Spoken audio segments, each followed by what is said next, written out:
Welcome to our Think Big series, brought to you by PSG. I'm Vilola Goundan, Head of Internal Audit at PSG. PSG is a leading financial services group with an extensive national footprint in South Africa and a presence in Namibia. We've been in operation since 1998 and pride ourselves on providing a bigger picture approach to our clients' financial needs, from asset and wealth management to short-term insurance. We offer our clients access to a wide range of insurance and investment products based on comprehensive advice.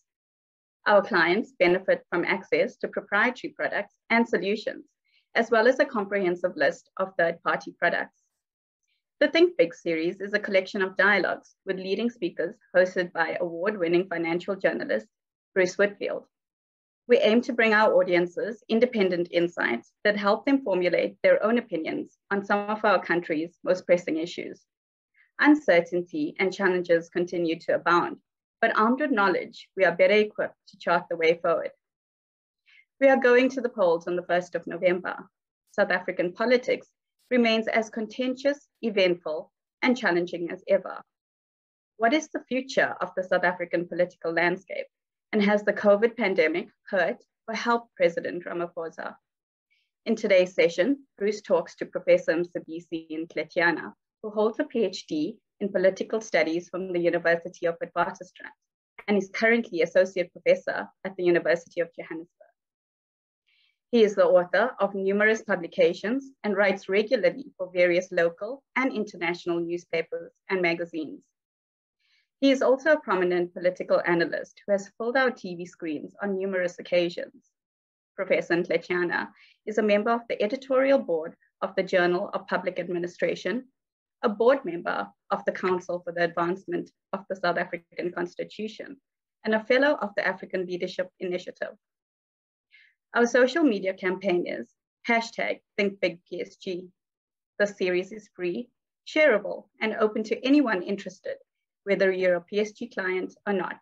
So without further delay, over to you, Bruce. Lola, thanks very much. Prof, give me a perspective, please, on the state of play of South African politics at the moment. It feels so messy and so hateful and so nasty and, frankly, absolutely desperate. It is at times, I think, a little bit depressing because we spend most of our time trying to solve things that have happened in the past. We have a lot of revelations coming up about corruption, this and that, especially corruption. At a time when we thought we have a new president where certain things would not happen, but these things keep on happening. The audacity with which politicians embezzle funds. So, and yet we have challenges that we need to address. We need solutions. We need to start talking about the things that we are facing now and how we move forward.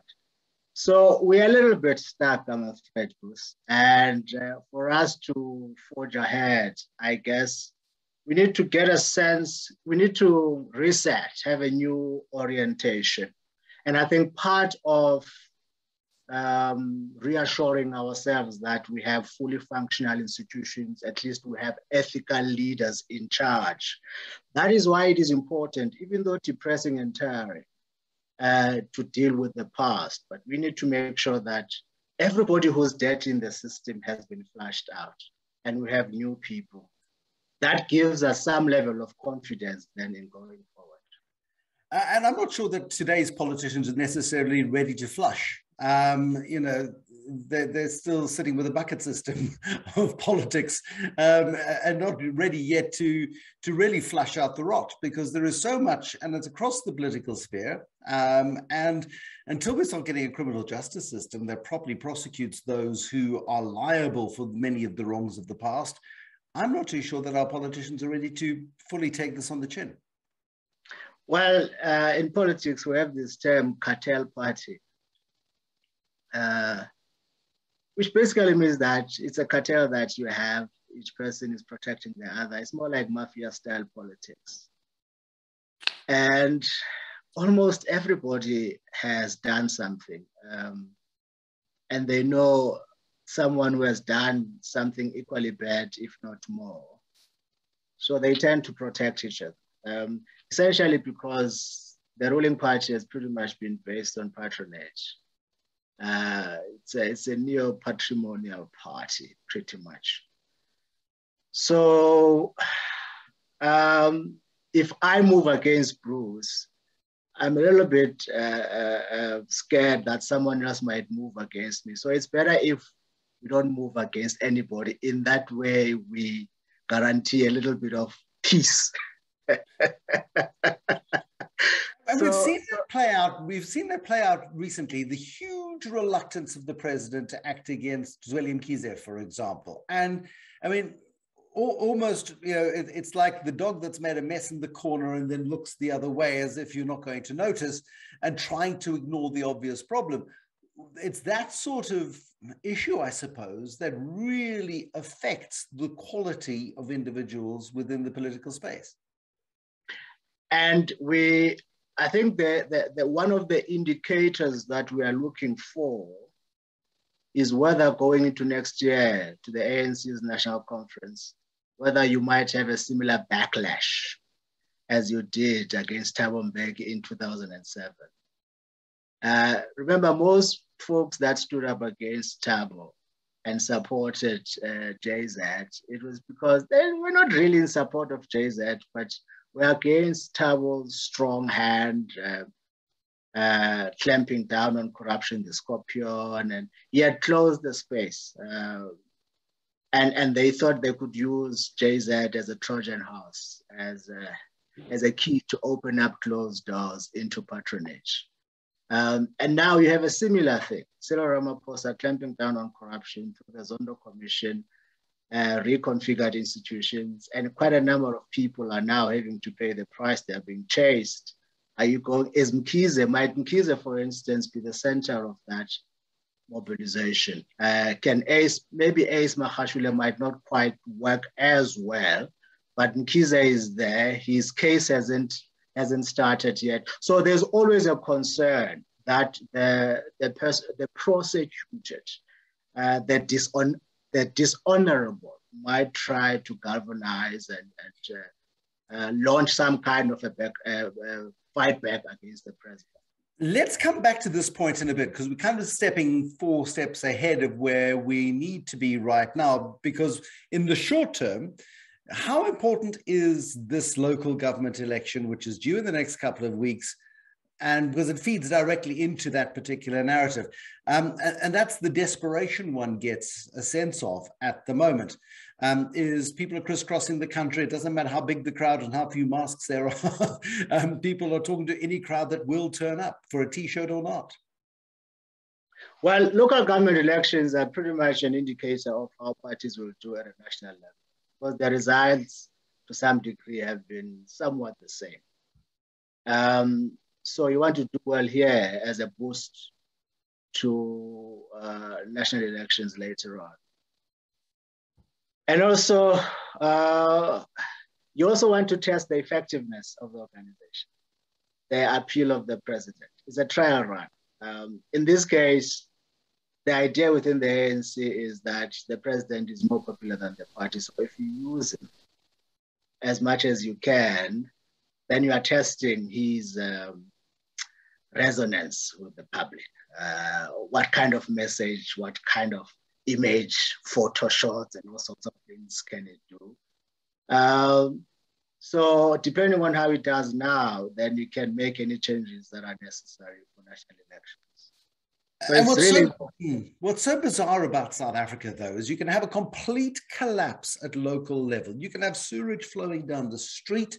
You can have evidence of corruption everywhere in local government, yet national almost triumphs over local. This isn't a local government election. This isn't about what's happening in my backyard and your backyard.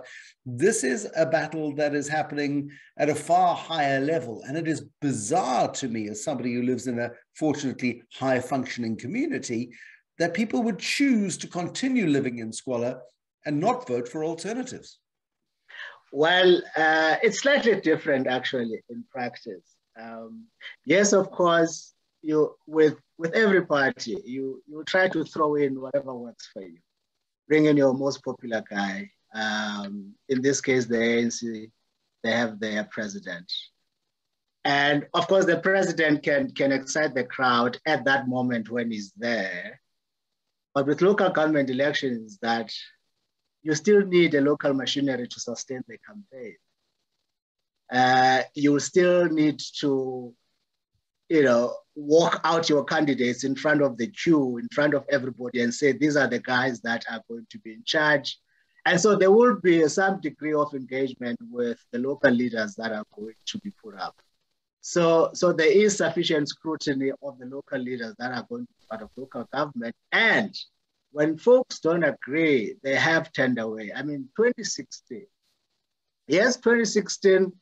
in places like Pretoria, Nelson Mandela Bay, for instance, traditional ANC voters did not switch in any large number to the DA. But what they did was to stay at home. So the turnout in traditional ANC strongholds was extremely low. For instance, in Summerstrand somewhere, you would have the DA winning by almost 10,000 votes, right? That is their stronghold. And the ANC in their own stronghold, somewhere in Ward 28 in Zwede, for instance, they would win by 3,200 votes, right? So in terms of proportional representation, proportional votes, the DA would get a lot more. In fact, the DA in Nelson Mandela Bay got about 20,000 votes, more than the ANC. So people have a way of exercising that punishment. They may not be ready yet to switch parties, but it's also incumbent on parties to attract, to entice these voters. And currently, really, the DA is not entirely the most attractive. I want to get on to party specifics right now, because we need to look at the Democratic Alliance. We need to look at the serious errors of judgment in this campaign so far. We need to look at the EFF and as to whether or not they're going to make any inroads into any municipalities. What is so interesting is how the president, Cyril Ramaphosa, wishing Jacob Zuma well and hope he recovers soon from his apparent terminal illness, because that's the condition of being released from prison early on medical parole, but paying homage to the president when he went to KZN recently and sort of thanking him for his support of the ANC. The shadow of Jacob Zuma, just how largely does it loom over this election for Cyril Ramaphosa? Well, JZ is a political royalty in KZN because of the role he played there in the early 90s. I mean, he played a massive role restoring peace, building the ANC. He, by and large, reintroduced the ANC in KZN and dispelled this notion that the ANC was a Xhosa-dominated party. He gave the ANC a familiar Zulu face, and JZ is as Zulu as they come, right? So if someone like JZ could be a leader of the ANC, so whoever had the stereotype that the ANC was for Xhosas, that stereotype pretty instantly melted away because of the personality and the image of JZ. And so JZ really was the ANC, became the ANC, and kind of a father figure. People like Harry Gwala, for instance, that passed away. Gumede, former president of the UDF, was no longer a strong feature. So JZ was unchallenged as a senior, calling the shots, a kingmaker pretty much after he had left. So he still occupies that role. And he's also likable. See, that's the thing with JZ. He might be a crook, but he's an extremely likable crook. No, but that's the thing. He's a charming individual. Butter wouldn't melt in his mouth. I mean, one-on-one, Jacob Zuma is one of the nicest guys you're ever going to meet. He really is. And that is his power. That is his charm. It's remarkable. It really is. Cyril Ramaphosa's got that too. He's got the warmth. He's got the charm, but he doesn't seem to connect in the same way as Jacob Zuma does with the number of people. And that's the big difference. Especially in KZN. Because the brokers, the JZ is more of a broker that connects the province to national. he's very respected. So his word carries a lot of weight. And the provincial leaders in that part of the country know that if they don't want to have JZ against them, for instance, going to a provincial conference to contest office. So they would rather have JZ on their side. And the ANC as a party would prefer to have JZ somewhere saying nice things about them going into local government elections. So you are minimizing disadvantages. It's better to have them in than have him opposing you. Because already, I mean, in 2016, they went down to 56% in eThekwini, down from 61 or so, I think it was. So it's going to be a very tough election, especially keeping in mind that they just had that upheaval, destructive upheaval just recently in July. I want to get to that point as well, because whether or not that's politically relevant, just while we're talking about strong individuals and the face of political parties, for the life of me, I cannot remember the IFP leader's name. And that's not surprising, considering that the face on the election posters, the few that may exist in KZN, is the face of Mangosuthu Buthelezi. And when asked, the IFP said, well, Colonel Sanders is the face of KFC. Why can Buthelezi not be the face of the IFP? Because he is the party, isn't he? Is he important? He is the party, and I think when he dies, the party will die as well. No one knows the current leader, and no one cares to know the current leader. As long as Buthelezi is there, there's reassurance, because it's all about tradition, and Buthelezi has been an icon or iconic of Zulu tradition in a way, even rivaling the king. Politically, even those who disagree with him politically, but revere him for the cultural symbolism that he wields, right? So he remains an asset to the IFP, mainly because of his association with tradition. But as soon as he dies, then the party will die. Talk to me about the violence in mostly KZN, but parts of Gauteng as well. It was 9 days of unabated looting before security forces stepped in. From that perspective, a lot of people have actually praised security forces for not going in Marikana-style, guns blazing, and adding insult to injury. From a state of mind for a country and from a global perspective, absolute neglect of duty in terms of a central government allowing a province to burn for as long as it did. Is this a political issue for this local government election, or does it sort of play out later on, perhaps? It depends on how the various parties exploit it, but it's a serious indictment. It's something that we should be worried about, that the security departments or ministries didn't pick it up. And it's because you depend on the intelligence to pick this kind of thing up, and for this is an indictment even on the president. When you come in, you inherit a new administration, and one of the troublesome ministries was identified as intelligence. So you have to pay attention. Any president pays attention to the intelligence, because that's source of information for what is happening. You won't be everywhere all the time. You need to know. This president does not seem to have paid attention to that. Well, of course, he appointed Minister Jojo. Maybe he trusted Minister Jojo, that's fine. But even if you trust someone, you still have to pay close attention to ensure that what you want to happen does happen. It's monitoring. You delegate as president, then you follow up to ensure that stuff happens. And you also coordinate a cluster committee of security related. So you convene meetings, right? And so as chairperson of a meeting goes, ordinarily you set up the agenda, you find out, have you done this? Have you, so where are we in relation to what you had agreed earlier? So you follow up, you keep tabs on what is happening. It doesn't look like he was doing any of that.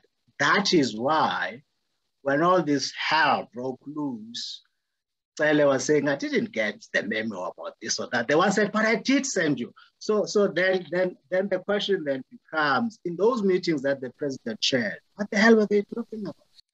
But it also comes down then to this very messy politics within the ANC as to who you can and can't afford to get rid of, because you are trying to broker some sort of motley alliance of individuals who you hope will support you when the time comes, so that you truly can have a positive impact on the politics of the country and the economics of the country, perhaps after the next party election. And so the country gets held to ransom by the internal politics of dysfunction within the ANC. Of course. I mean, I think Cele is just as guilty as former Minister Ngakula, as well as Lodlo. So this noise that people were making about Mcebisi Ndletyana being fired as minister and reappointed as speaker was somewhat unexpected, because the other two were also not punished. Lodlo was shifted from one ministry to another. Cele remained as Minister of Security, even though he was just as guilty, if not worse than Mcebisi Ndletyana, for instance, right? So that was also an admission of guilt on the part of the president that maybe he should have done more. He was just as guilty as everybody else. And Cele, in his case, he's a fairly powerful person. I mean, the president needs Cele, especially because it comes from KZN. And he's been fighting this battle. He has been with the president since before 2017. And one of the curious things, actually, and this is something that is becoming increasingly important that we have to pay attention to, not be dazzled by appearances, slogans of renewal, right? Tumamina.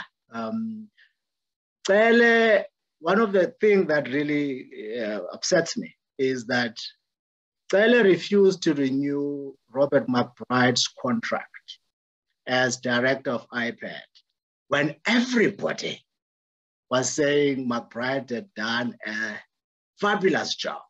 And we all knew that there was corruption he was pursuing within the police. There were reports of corruption, and McBride was on top of it. So here's a guy who's done a good job. His contract is up for renewal. Normally, what happens elsewhere in the civilized world, and just following common sense, the guy who has done his job well is rewarded by a renewal. But not in the case, not in Cele's world. Certainly, that's not what ANC MPs thought. Instead, they decided, no, F him. We are not going to renew this fellow's contract. I mean, what is that? No, and it's this desperate attempt, of course, to hold on to the patronage networks, and this desperate attempt to not chuck out the guilty. And it's devastating. It really is. And for a country that should be boxing in a far higher sort of category, I suppose, worldwide, because we've got the capability and the skills and everything else, we let ourselves down so badly. We really do. Talk to me then about, I mean, one of the consequences and the negative consequences that came out for the Democratic Alliance out of the chaos of July and the riots was its really ham-fisted response to the Phoenix killings. And, you know, I don't know what its intention was, putting up posters, calling people heroes for, my assumption is that they thought they would tell people that they were heroes for defending their property when the state didn't, but it was very successfully communicated as it's okay for Indian people in KZN to kill black people.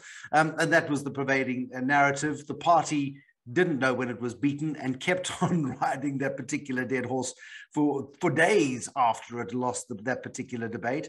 And I wonder how much damage it's done itself, not only there, but more broadly. Well, that tells you, it's kind of revealing of a fundamental shift that has happened within the party. I think they have decided that they are going to focus on minorities. They've given up on the black vote. And one strong indication of that was when they made it difficult for Mmusi Maimane to remain leader of the party. And they brought in Helen Zille, who quickly started making all sorts of conservative and controversial statements that were really meant to offend and attract people. So that was a shift. Focus more on the minorities. So this recent poster is really a manifestation of that. You know, we won't get Black folks, so let's focus on Indian voters. But it's also stupid. It is really dumb because they could have still exploited what happened without necessarily being racist. The mere occurrence of this upheaval is an indication of a ruling party that is inwardly focused, instability within, people who are prone to use violence to get what they want. So there are all sorts of things that we can throw at the ANC, that you cannot trust these people to prioritize the public good. So, you know, that material can be compressed into a smart slogan. They can think, well, one hopes that they can be creative. So obviously, they are not as creative. They are not as smart. So what they decided to do was to go for simple, to appeal to people's base instincts. When you use racism, it's an indication that you can't think creatively about anything else. I'm curious as to how you say that they've sort of given up on trying to get Black votes. I look at the candidate lists of the Democratic Alliance across many of the metros. You can, you know, exclude Cape Town from that particular one, but places where they've got a fighting chance of winning back metros, whether that be Gauteng, whether that be in Gqeberha, in Nelson Mandela Bay, whether that be in Tshwane, there is a very firm Black demography in the candidate lists of the party. That's why I'm curious that you say they've given up on trying to attract a Black vote. Well, it also depends on the kind of individual leaders that you have, because there are two contrasting debates within the DA. Is either you pursue the Black vote, you pursue transracial politics, which means attracting Black folks. And when you go to talk to Black folks, you'll have to speak to certain issues, racial redress, social justice, this and that. So you have to be firm on issues of social justice. Mmusi was firm from the very beginning when he was elected in 2015. He says, if you say race does not matter, then you don't see me. Race does matter, and he made that part of his tenure. And so it may well be that the Black folks that are there maybe are not as strong. Some of them believe, in fact, some of them believe, I think their policy chief, whose name I forget, lady. Yeah, she's not big on racial redress. Issues of affirmative action, race doesn't matter, those kind of folks. So it may well be that they are a lot more comfortable with the Black leaders who think that race doesn't matter and who get just as irritated as them with the constant talk of race. So yes, you can have a multicolored ticket, but the key thing is, what do those people talk about? Are they insistent on race, or are they just simply willing to accept? Is political rhetoric really more important than delivery of basic services? Because that seems to be what you're suggesting. I mean, I look at the Athol Trollip tenure, for example, the brief tenure within Gqeberha, and I look at that and I look at the calamity that succeeded him when the UDM put their guy in, and that got very messy in terms of the politics there. And service delivery collapsed. And there was a significant regression in what local government was supposed to do in that metropolitan area. Surely it's not just about the rhetoric. Of course not. I mean, the people can see through the rhetoric if it's not based on any reality. Rhetoric is more believable if it is backed up by some evidence. The DA can say a lot of things about being a better local government than there is. And I mean, a few days ago, I saw their ad where they talk about getting awards for better delivery, and it's true. They're a lot better where they govern than the ANC. Even the Auditor General says that, has been saying that for the last, I don't know how many years. And so if you have to make an ad, then why not talk about it? Talk about your strengths, not about your and pick on your opponent's weaknesses. But yes, it was clumsy and ill-advised. And there've been, I mean, a lot, I don't know who does the marketing for the Democratic Alliance, but there leaves a lot to be desired for people standing on rooftops, waving flags, wishing they were dead. Some of the expressions on faces that we saw in that very, very ill-judged campaign, probably about a year ago now. Probably the most surprised party of the national elections, whenever those happened, 2019, was the Freedom Front Plus. And for the first time, I'm seeing Freedom Front Plus posters in places that I've not seen posters for more conservatively aligned parties since 1994, since the Conservative Party, which and the Herstichte Nasionale Partij of the Nationalist Party era. You're beginning to see Freedom Front Plus posters all over the place, and that's digging into the loss of votes that led to Mmusi's departure as head of the Democratic Alliance. Could they continue to surprise on the upside and continue to corrode what the DA thought gains they were making?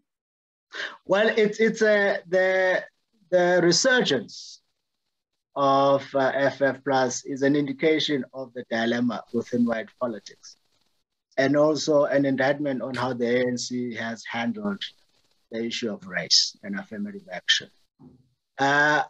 White folks generally have never wanted to own up to the fact that they were beneficiaries of it. When you had the TRC Commission, people were uncomfortable with the kind of stuff that was coming out of there. The police were torturing on behalf, essentially, of the white community. So there was a sense of shame and not wanting to go there. And when you started talking of reparations and this and that, and quite a number, the dominant voice within the white community was that let's let the past in the past and move on. And so there was that discomfort, not wanting to own up, because if you own up, then you accept culpability. It means you might have to do something. But it was better denied that it never happened than they move forward. However, the ANC and everybody else would not let white folks forget about that. So, you know, they kept on talking about reparations, the need to focus on disadvantaged communities, the need for racial redress. And white folks became more and more annoyed with that. And Tony Leon noticed that and decided that she's going to reorient the DP, the new DA, into a defender of white privilege. That's what it did from 2000 onwards. And that's how then former supporters of the National Party, as well as former conservative voters, kind of shifted more under the banner of the DA. And of course, that's how the DA grew. But at some point, Ryan could say, told Tony, look, Tony, if you really want to take over from the ANC, we need to look beyond the white folks and go to. And so in doing that, we need to embrace a multiracial leadership. Let's think of new leaders. And they were in favor of Arthur Trolley, because Arthur was from the Eastern Cape, he's fluent in Xhosa. But then Helen Zille really made herself into a forceful candidate in that she had ruled the party in the Western Cape, and the Western Cape was the base of the DA, so they could not overlook her. And she did have a little bit of a progressive portfolio of being a journalist and progressive journalist and all that. And so they thought maybe Helen might be able to get them beyond the racial line, right? And she managed. When she had Mmusi in, when she had Mazibuko in, and they partly won or gained in 2016 because of their non-racial politics. Even though there were still tensions, Helen was opposed to a lot of things, and that huge fight she had with Mazibuko was over racial redress, for instance.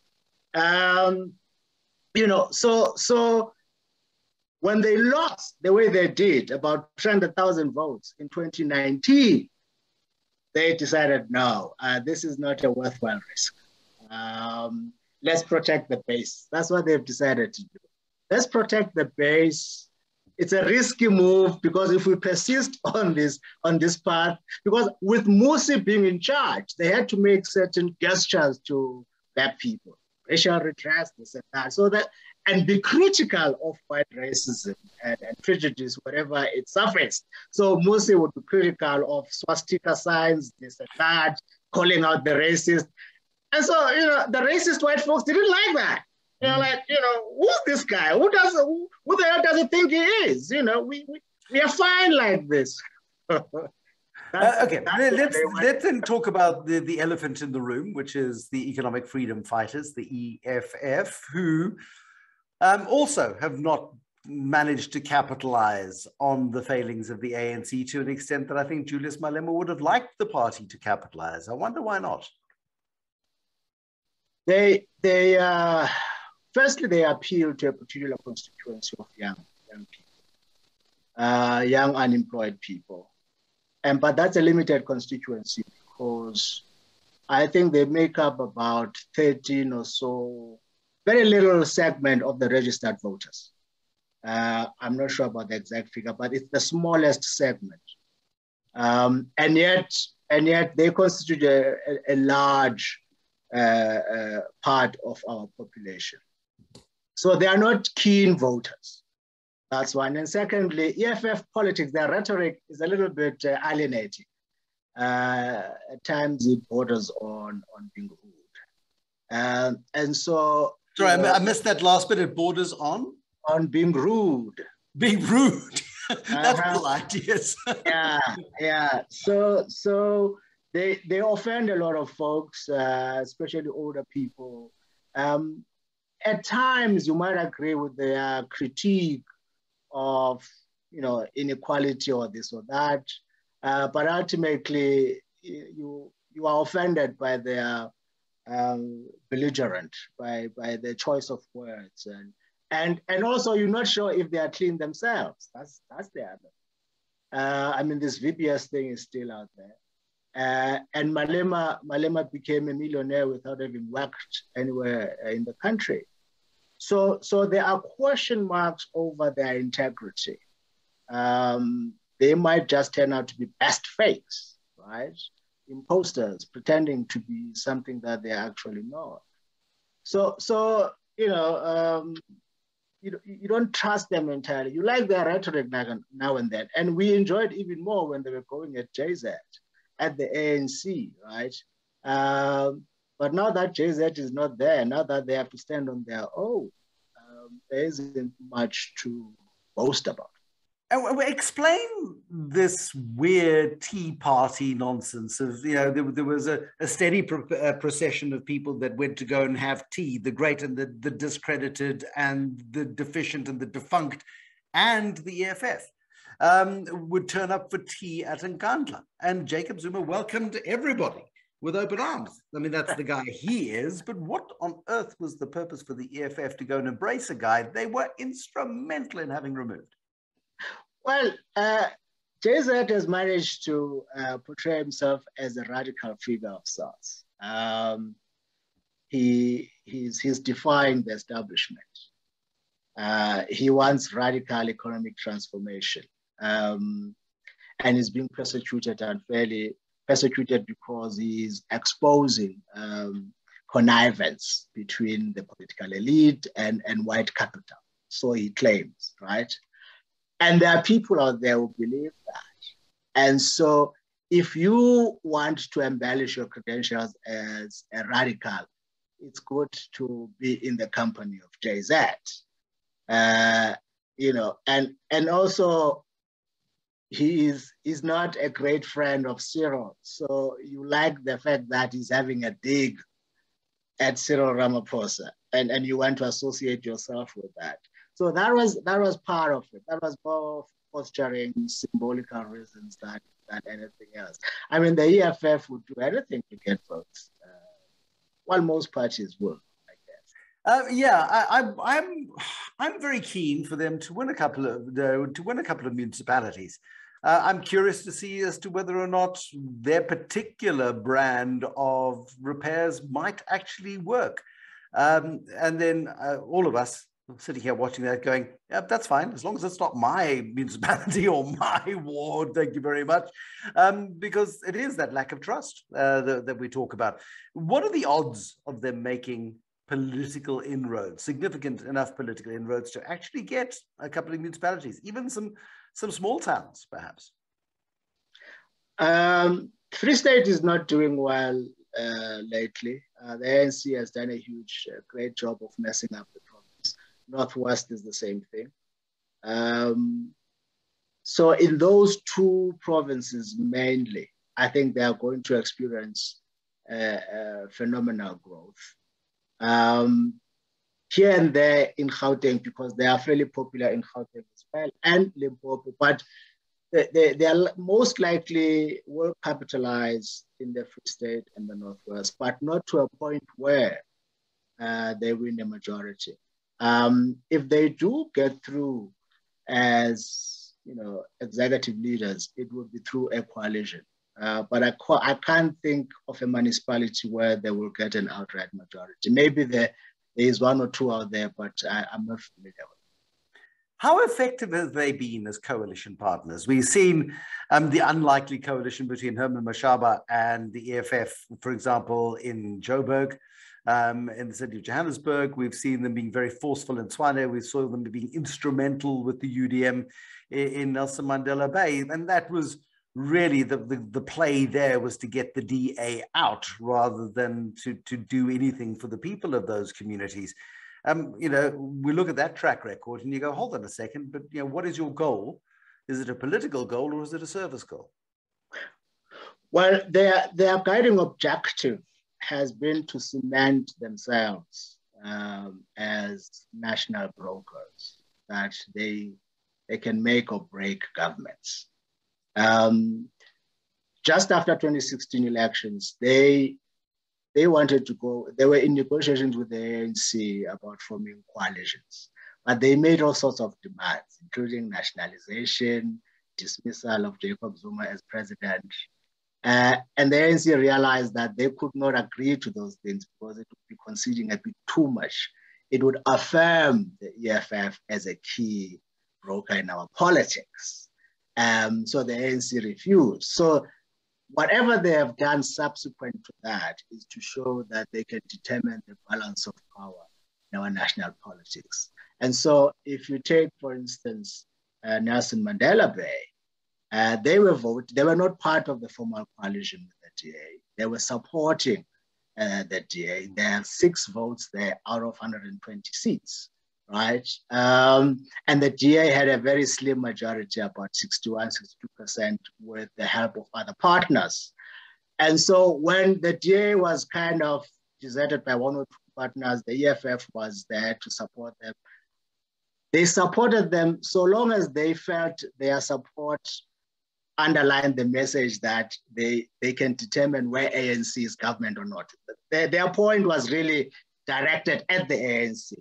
So once they had an issue of their own to pursue, which had to do with a bill on land appropriation in Parliament, the DA was opposed to that bill. EFF obviously supported it, and they decided that they are going to punish the DA for not supporting a bill in Parliament. So they pulled their support from the DA in PE, collapsed that municipality. Athol was voted out, and they knew that the guy who would come in to replace Athol was a crook, Bobani, and he was a buffoon, right? I mean, the guy was extremely unethical, very corrupt. And even before he came in 2018, he had a reputation for being corrupt. He was implicated in the siphoning of monies that were intended for public transportation in PE. So everybody knew that he was corrupt. But the EFF supported him, made him mayor, and the guy did exactly. He simply, he didn't change. He didn't hide who he was. Went in immediately, wanted tenders, wanted to employ people, and things became terrible. Rubbish, potholes, this and that.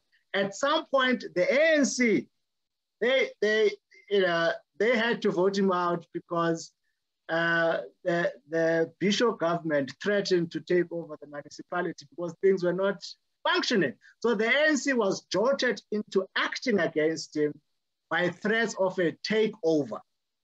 So that tells you the EFF had aided and abetted that kind of mediocrity in a municipality that was functioning well. We see so much dysfunction across so many municipalities. Clover, just before the riots of July, announced that they were withdrawing from the municipality around Standerton or Lichtenberg, around Lichtenberg. Astral Foods went to court to force National Treasury to put an administrator. Ironically, the former city manager of Nelson Mandela Bay is now running the municipality around Standerton, and things are improving there. Gift of the givers. A gift of the givers move into dysfunctional municipalities, Makanda and others, and quickly restore services where local government has failed. And I just look at the state of local government and I look at our ambivalence towards local government and our complete focus on the wrong sort of stuff, which is the noise and the hype of national politics. And I wonder whether or not we, as South Africans in our municipalities, are going to be better off after these local government elections of 2021 than we are right now. What's your view? Depends on who we vote into office. There's one key thing that has got to happen. Well, obviously we are where we are now because we have political leaders who look at the state as a source of livelihood instead of an instrument to transform lives. So for them, they're in there and they want to take as much as they can whilst they're still in there. But we're not being helped by legislation, by the way institutions are functioning. For instance, where a municipality fails, we expect provincial government to intervene. But in most cases, the municipality fails because of complicity with provincial leaders, especially in the ANC, because of factionalism. So the monies that get lost or stolen at the municipality make their way to provincial leaders or even national leaders, right? So the provincial leaders come in pretending that they are going to help. They appoint an administrator. They even fire that administrator before she or he finishes the job. And then voila, they pretend that things are back to normalcy. I haven't heard of a municipality that was put through administration that eventually worked, performed functionally or optimally. They are never restored to full functionality. The problems persist. So you can have potential culprits coming in to solve the problems that they've created. We need to take that responsibility away from provincial leaders and have independent arbiters who will make the judgment call when intervention must be made or when that intervention, whether you've given enough time for that intervention to work and actually declare whether or not things have been solved. You can't have politicians because politicians are not independent brokers in that process. So you need things like courts, for instance. The case of Makana, Makana collapsed and local people in Grahamstown were calling on the provincial. They were writing letters, millions and millions of letters, pleading with the provincial leaders to intervene. They pretended to intervene and they fired the administrator before anything happened. Things went back to being worse and they had to go to court to plead with courts. So we need to change these interventions and then elect people that are ethical, people with competence. It may be difficult in some areas, right? Because human capital is spread unevenly. There are municipalities where you don't have technical skills and this and that. But this new district municipality is meant to enable exactly that, to facilitate transfer of skills across layers of government. So if we can do that and have local people, hopefully locals have been hurt enough to a point where they will make new choices. They will elect different people instead of the same mediocrity. Hopefully.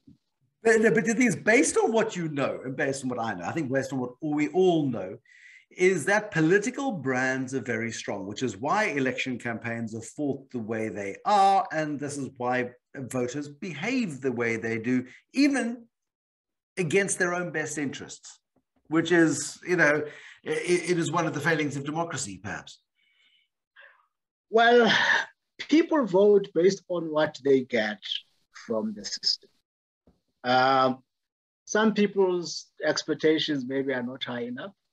They may be happy that this municipality gives me this and that, grants or free electricity, free water. However, I think people are also being a little bit discerning. They've stayed away in 2016, Bruce. Let's not forget that. Yeah, true. They haven't made the switch, but they've stayed away. The other question, equally important, is: are we giving them sufficient choice? Is there enough to choose from? Right? That's what needs to happen. New entrants into the competition, ethical people. You have some of that. At least, perhaps this election will provide, for the first time, will provide a wider choice from which electors can elect. We haven't spoken about Herman Mashaba. We haven't spoken about Mmusi Maimane, two key figures in the previous Democratic Alliance. I mean, let's wrap up with views of them and whether or not they perhaps come in and make a difference. Herman Mashaba has been spending lots and lots of money trying to paint the country green. And I think he's been quite successful, certainly getting attention. Whether or not that attention translates to votes and whether or not Mmusi's independents get any attention because they're not affiliated to big brand politics is yet to be seen. Do they have an impact? I think they do. Mashaba did well as mayor here in Johannesburg. He spoke the kind of language that appealed, I think, to a lot of middle class folks: law and order, and cleaning up the inner city. And some of these things are things that the ANC had been talking about, but the ANC was a little bit scared to pursue them because they seemed conservative and right-wing. But he spoke common sense, law and order. We have to clean up, take back the buildings in Hillbrow and areas like that that are serving as concentrations of crime. Clean up those, provide people with housing. So those kinds of messages and his energy, I think, resonated quite well with residents in Johannesburg. And for that reason, I think people might just give him a second look. Mmusi as well. Mmusi is capitalizing on fatigue with parties. And also because I think most people realize that Mmusi meant well. He has a different vision of politics in his head, and he's trying to push that through. And he's not willing to stay where that doesn't happen, right? He's not willing to sell himself short. He's sincere. So that kind of sincerity, I think people appreciate. But then it will also depend on the kind of candidates that they put forward, right? Are these credible people? Are these people who are in it for the long haul? Because some of them, I think, are celebrities or something like that. And with celebrities, you see, they always like limelight.